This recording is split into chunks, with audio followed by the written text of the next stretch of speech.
ایک समय ऐसा आया जब अल्लाह ताला ने अपने खलील हजरत इब्राहिम अलैहिस्सलाम को बहुत अधिक धन दौलत से नवाजा। उन्हें बेहिसाब ऊंट, गाय, बकरियां सब कुछ मिला। एक दिन अल्लाह ताला ने फरिश्तों से फरमाया, इब्राहिम मेरा दोस्त है, वह हमेशा मेरी इबादत करता है। यह सुनकर फरिश्तों ने कहा, या अल्लाह, आपने उसे इतनी नेमतें दी हैं तो वह जरूर आपकी इबादत करेगा, लेकिन अगर आप उसकी सारी नेमतें वापस ले लें तो वह आपकी इबादत नहीं करेगा। तब अल्लाह ताला ने फरमाया, तुम जाओ और मेरे खलील की परीक्षा लो। इसके बाद फरिश्ते इंसान के रूप में हजरत इब्राहिम अलैहिस्सलाम की परीक्षा लेने आए। उस समय हजरत इब्राहिम अलैहिस्सलाम मैदान में अपनी बकरियां चरा रहे थे। एक फरिश्ता खेत में छुपकर ऊंची आवाज में अल्लाह का जिक्र करने लगा। यह सुनकर हजरत इब्राहिम अलैहिस्सलाम ने सोचा, कौन है जो मेरे रब का नाम ले रहा है? कौन इतनी खूबसूरती से मेरे रब का जिक्र कर रहा है?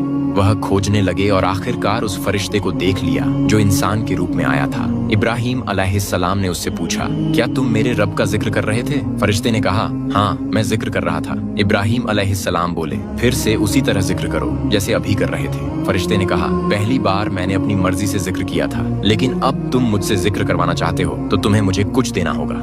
इब्राहिम अलैहिस्सलाम ने पूछा, बताओ तुम क्या चाहते हो? फरिश्ते ने कहा, आपकी सारी बकरियां मुझे दे दो, तब मैं जिक्र करूंगा। इब्राहिम अलैहिस्सलाम ने कहा, जाओ, मेरी सारी बकरियां तुम्हारी हुई, अब मुझे मेरे रब का जिक्र सुनाओ। इसके बाद फरिश्ते ने फिर से जिक्र शुरू किया। कुछ समय बाद इब्राहिम अलैहिस्सलाम ने फिर कहा, एक बार और जिक्र सुनाओ। फरिश्ते ने कहा, अब आपको अपनी सारी गाय और भैंस मुझे देनी होंगी। इब्राहिम अलैहिस्सलाम ने कहा, ठीक है, मेरी सारी गाय और भैंस आज से तुम्हारी हुई, बस मुझे मेरे रब का जिक्र सुनाओ। फरिश्ते ने फिर जिक्र किया। इसे सुनकर इब्राहिम अलैहिस्सलाम कभी बेचैन हो रहे थे, कभी रो रहे थे, कभी जमीन पर लौट रहे थे। फिर उन्होंने कहा, एक बार और जिक्र सुनाओ। फरिश्ते ने कहा, अब भी आपके पास कुछ ऊंट बाकी हैं, वे भी मुझे देने होंगे। इब्राहिम अलैहिस्सलाम बोले, तुम मेरी हर चीज ले लो, बस मुझे मेरे रब का जिक्र सुनाओ। आखिरकार जब इब्राहिम अलैहिस्सलाम ने सब कुछ दे दिया तो फरिश्ते ने जिक्र करना बंद कर दिया। इब्राहिम अलैहिस्सलाम ने गुजारिश की, सिर्फ एक बार मेरे रब का नाम लो। फरिश्ते ने कहा, अब तुम्हारे पास देने के लिए और क्या बचा? मैंने तो सब कुछ ले लिया। इब्राहिम अलैहिस्सलाम ने कहा, मेरे ऊंट, गाय, बकरियां चराने के लिए एक चरवाहे की जरूरत है, मुझे अपना चरवाहा बना लो। मैं तुमसे रोटी नहीं मांगूंगा, खाना नहीं मांगूंगा, बस मुझे मेरे रब का जिक्र सुनने दो। यह सुनकर फरिश्ते की आंखों में आंसू आ गए।